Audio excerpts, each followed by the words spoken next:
Can I have your attention for a moment? As you know, our tradition here at Charlie Mike's is we honor the service and sacrifice of our fallen Special Forces warriors on the day they were lost to our great nation. Today we're honoring three, all from the 3rd Special Forces Group. Staff Sergeant Mark J. Small and Specialist John A. Pelham were both killed in 2009 in Afghanistan, and Sergeant Roberto C. Tico, as he was known to his friends, family, and loved ones, Skelp, was killed in 2014 on this day. And helping me today is Sergeant First Class retired Chris Rogers and Command Sergeant Major retired Hank Dooley. Staff Sergeant Mark J. Small was 29. It was conducting a reconnaissance patrol when he was killed by enemy fire. He was a medical sergeant assigned to 1st Battalion, 3rd Special Forces Group here at Fort Bragg, North Carolina. This was his first deployment in war in support of the war on global terrorism. He just deployed that January. He's a native of Collegeville, Pennsylvania, and volunteered for military service in 2004 as a Special Forces trainee. And after completing the course, which is a long one, if any of you guys in here are medics, earned his Green Beret in 2007, serving with the 1st Battalion, 3rd Group until his death. Didn't have a whole lot of time for military education, but did earn a few awards and decorations. He was posthumously awarded a Bronze Star Medal, the Purple Heart, and a Meritorious Service Medal. He was survived by his mother Mary, his stepfather Pete, both of Collegeville, his stepmother and father Marie and Karen Small, and his siblings Matt, Megan, Heather, Jennifer, Travis, and Tyler, and his fiancee Amanda Charm. Okay. Go. Specialist John A. Pelham. He died on this date on February the 2nd, 2014 in Afghanistan. Pelham was 22 years old from Portland, Oregon, and he died of wounds that killed in Kapisi province, Afghanistan. He was assigned to headquarters company 2nd Battalion of 3rd Special Forces Group. This was his first deployment. And it's also his first duty assignment when he signed in a year before on February the 13th. His education, besides basic airborne school, SIGINT intelligence analysis course, awards and decoration, Bronze Star Medal, Purple Heart, Commendation Medal, Achievement Medal. He also had the NATO Medal and the Afghan Campaign Medal with 1 campaign star, and the Global War on Terrorism Service Medal, NATO Medal, Combat Action Badge, and a Parachuter's Badge, survived by both his parents, Don and Wendell Pelham, out of Portland, Oregon. Nothing followed. Those of y'all don't know me, I am Master Sergeant retired. Oh, damn! Chris Rogers. Master Sergeant's in the house! Just playing with you, Norman. Just playing with you. I love you, brother. Who I'm going to read to you right now, his name is Roberto Skelp. We affectionately called him Tico. Tico was actually a very good personal friend of mine.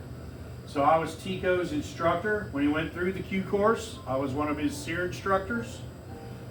Tico and his wife Jennifer lived literally about 3 blocks from me and my wife Athena in the same neighborhood. And their son Nicholas was the same age as our son Sean. So they grew up together, graduating Jack Britt High School together, as well as playing Little League Baseball together. So I got to know Tico very well, and I can tell you, man, mountain of a man, huge heart, and had the greatest personality because he always had that shit-eating grin on his face, man. Just a great guy, and a really, really sad loss to our regiment. And before he gets started, I worked with Tico for a little bit at .D, and it was the funniest thing. I was the Puerto Rican writing an email, and then Tico was the Dominican trying to correct my spelling on the email. Needless to say, when the email finally went out, not Puerto Ricans or Dominicans or anybody who spoke Spanish understood the email. And nobody who spoke English understood the email either. He corrected my misspelling by misspelling it even worse. And it was great, but Tico was a great guy. I love him to death. He was always with a positive attitude no matter what. And he, like you said, he's a great loss. Let me guess, they assigned a white major to babysit Mokeyville. Actually, no. I was a team chief, so it was just us. Even better, even better. You don't need them anyways. Don't worry, I know an attorney. You'll be all right. Seriously, let's talk about Roberto, Tico. So he was 41 years old. He was originally from Homestead, Florida. He died on February 12, 2014 of wounds received from small arms fire in the Kapisa province of Afghanistan. He was assigned to Charlie Company, 2nd Battalion, 3rd Special Forces Group, and deployed in support of Operation Enduring Freedom, Afghanistan. He originally enlisted in the United States Army in October 1990 as a Signal Support Systems Specialist. Then, 12 years later, in 2002, he graduated from the Special Forces Qualification Course as an Engineer Sergeant and was originally assigned to Alpha Company, 2nd Battalion, 3rd Group. And between Alpha Companies and Charlie Companies, he deployed to Afghanistan twice and once to Yemen. His awards and decorations include 4 Bronze Stars medals, the Purple Heart, 3 Meritorious Service medals, 3 Army Commendation medals, 5 Army Achievement medals.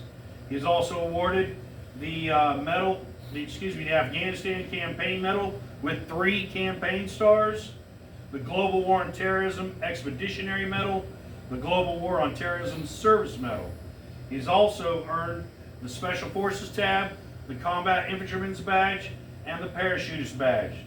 He is survived by his wife Jennifer, his 2 sons Devin and Nicholas, his parents, a brother, and 3 sisters. To Tico. Let's see. Ladies and gentlemen, would you please raise your glass. They fought the good fight. They finished the race. They kept the faith. To our fallen brothers. Salute. Salud. On behalf of